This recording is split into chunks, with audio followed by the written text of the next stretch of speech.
Selamat datang di channel Cerita Cinta, channelnya Cerita Cinta Romantis. Sebelum lanjut, mohon dukungannya dengan like dan subscribe dulu. Ternyata aku anak orang kaya.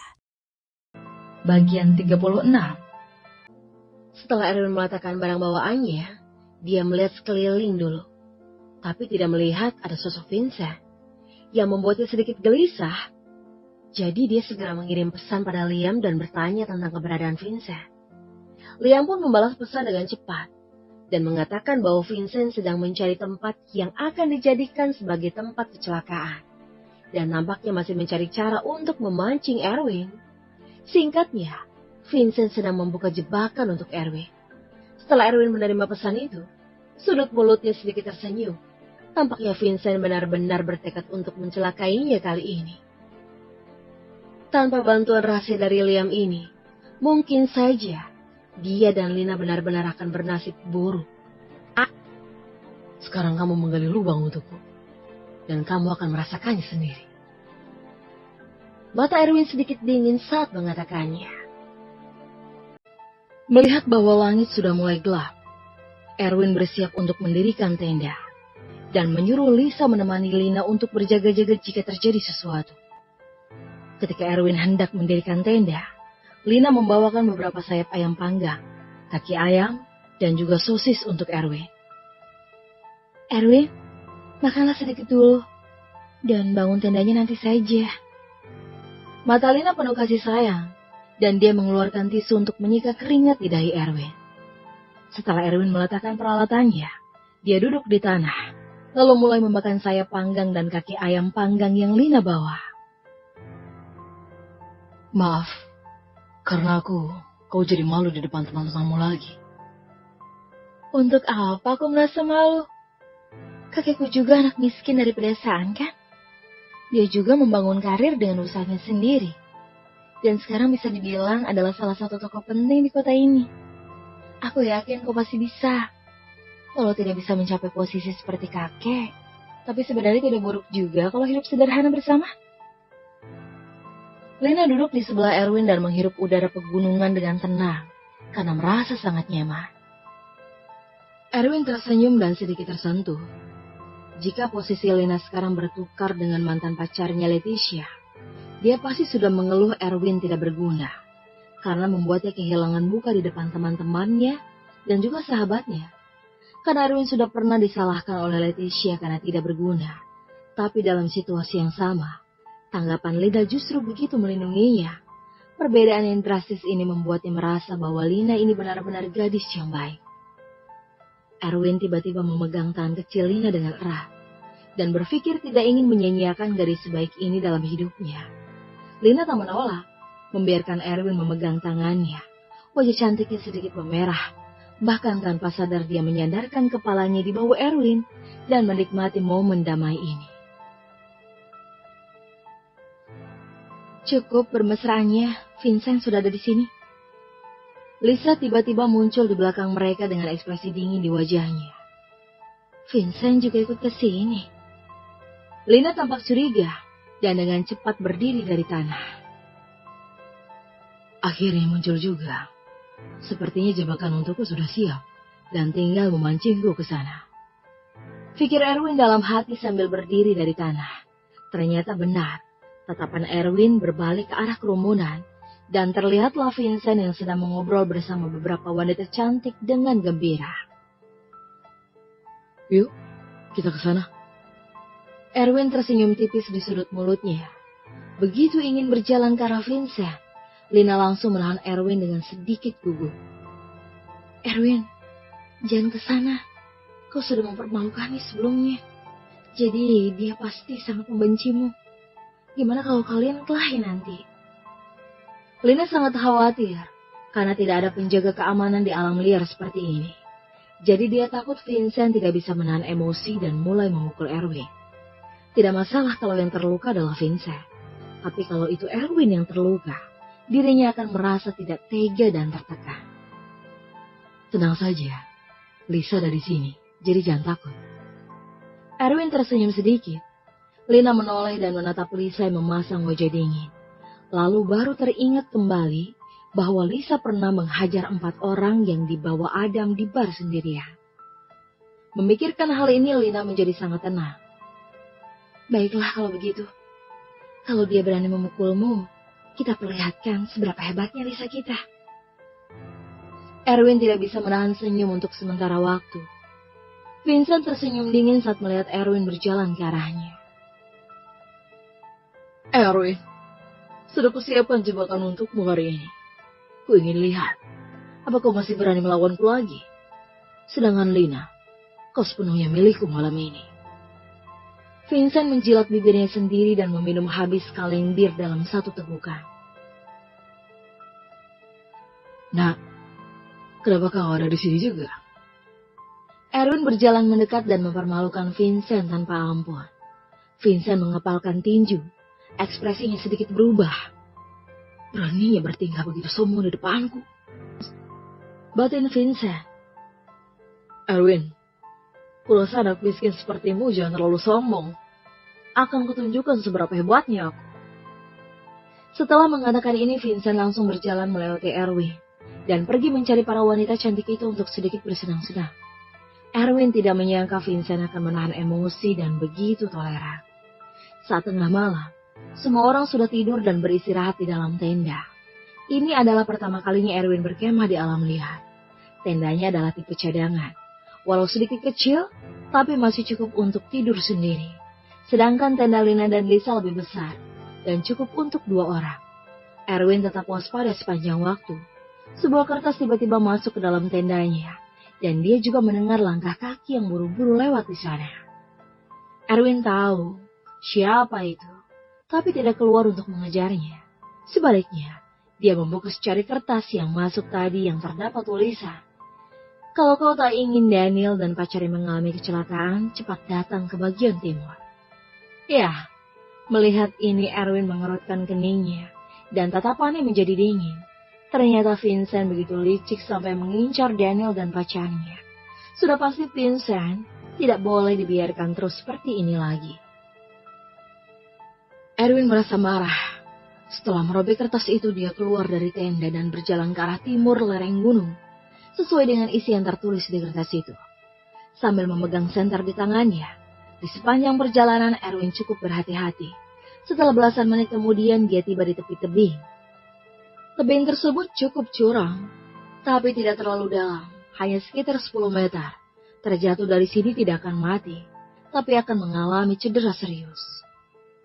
Sepertinya inilah jebakan yang diatur Vincent untukku, kata Erwin sambil tersenyum tipis.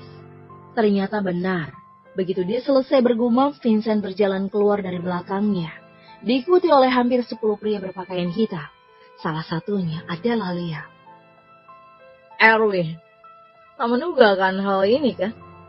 Sebagai balasan karena sudah memalukanku, akan kubuat kau bernasib buruk hari ini.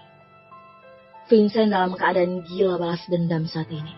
Dia ingin membalas rasa penghinaan yang dia rasakan saat berlutut pada Erwin puluhan kali lipat. Gitu ya?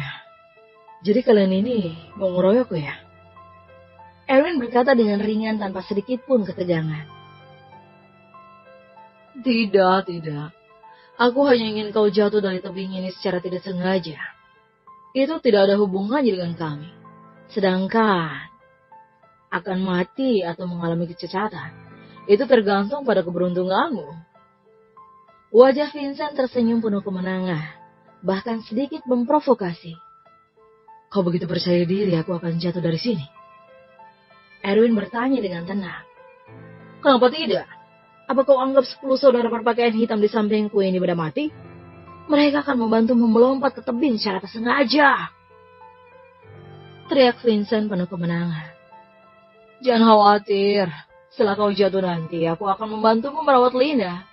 Dan akan kubuat kenikmatan sepanjang malam. Berbicara tentang kenikmatan nanti, Vincent tertawa terbahak-bahak. Vincent, jangan berpuas diri dulu. Ini belum berakhir. Jadi siapa yang menang, masih belum pasti. Erwin memperingatkan dengan tenang. Sudah di ujung tanduk tapi masih begitu sombong. Aku benar-benar kagum dengan keberanianmu. Cukup. Aku sudah tak sabar untuk menemani Lina. Kau cukup ikut alur saja sampai terjatuh ke tebing.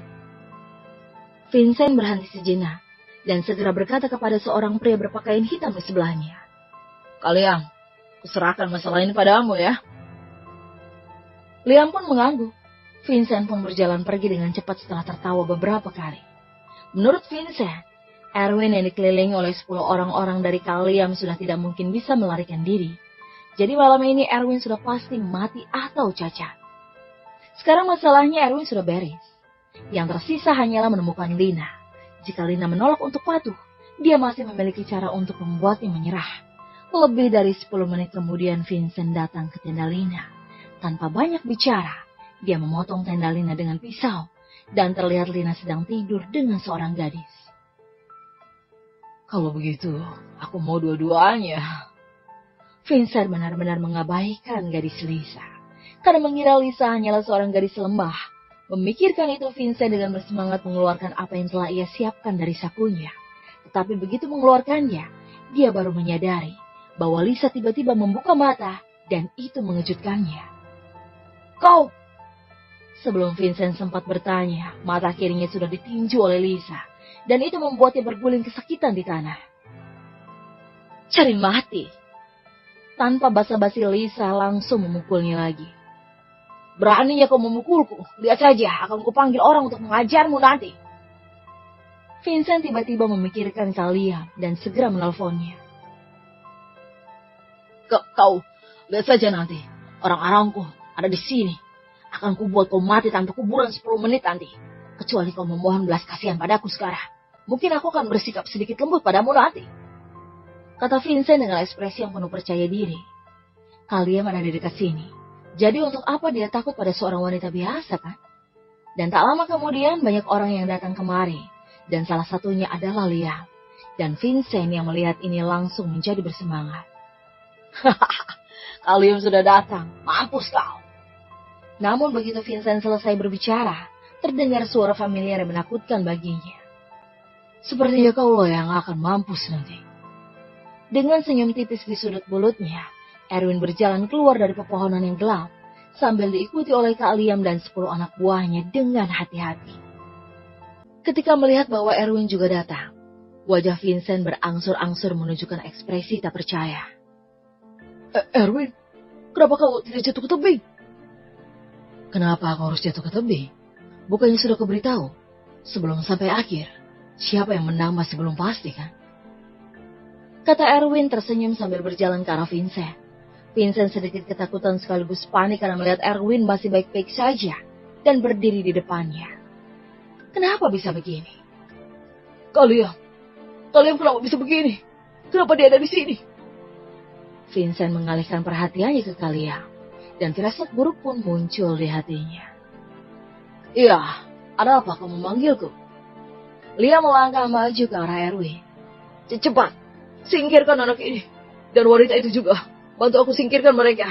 Akan ku tambah 10 miliar lagi. Vincent menunjuk Lisa dan Erwin dengan panik. Jelas kemenangan sudah di depan mata. Tapi mengapa situasi bisa menjadi seperti ini di saat-saat terakhir? Walau begitu, dia masih ingin menggunakan uang untuk perjuangan terakhir. Ditambah 10 miliar lagi?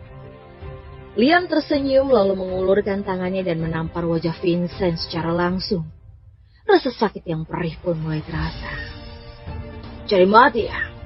Ini Tuan Muda Smith kami, dan kau berani mencoba melawan ya? Kau itu cari mati namanya. Liam berteriak dengan kejam, dan ingin membuat Vincent sadar akan situasi dengan jelas. Apa? Vincent tampak tak percaya dan ketakutan yang mendalam muncul di dalam hatinya. Sampai-sampai bisa membuat Liam begitu patuh. Identitas Erwin jelas tidak sederhana. Vincent, masih mau melawanku? Erwin sedikit membungkuk dan berkata dengan penuh ketertarikan. Vincent tidak mau dipermalukan oleh bocah miskin pedesaan ini. Tapi dia sedang dikelilingi oleh begitu banyak orang saat ini. Sehingga dia tidak berani melawan. Namun dia masih memiliki ayah dan keluarga Lois sebagai pendukungnya. Jadi dia tidak sepenuhnya takut pada Erwin. Erwin, jangan pikir bisa menang hanya karena kalian berpihak padamu. Ayahku adalah kepala grup milik keluarga Lois yang merupakan grup kelas atas di kota Bandung. Keluarga Lois kami juga keluarga kaya kelas atas di kota ini. Menyinggungku itu sama saja dengan menyinggung seluruh keluarga Lois. Kau tunggu saja balas dendam dari kami. Begitu ya? Erwin berkata dengan ekspresi dingin dalam nada suaranya. Seret keluar dan patahkan kakinya. Vincent tidak menyangka Erwin akan begitu kejam, dan itu membuat wajahnya langsung memucat karena terkejut. Erwin, kau berani? Vincent ingin bertaruh, tapi dia jelas kalah. Kalia memberi perintah. Vincent langsung diseret ke dalam hutan oleh dua bawahan liar. Kemudian yang terdengar hanya suara jeritan, dan kedua kaki Vincent sepertinya sudah cacat. Erwin berjalan mendekat dan menatap Vincent yang pucat sambil tersenyum di sudut mulutnya. Aku lupa memberitahumu satu hal lagi. Walau seluruh keluarga Lois itu menyerangku secara bersamaan, aku tetap tidak takut sama sekali. Sebaliknya, kalianlah yang akan kalah. Kau tak percaya? Kau boleh menyuruh mereka untuk mencoba. Bersama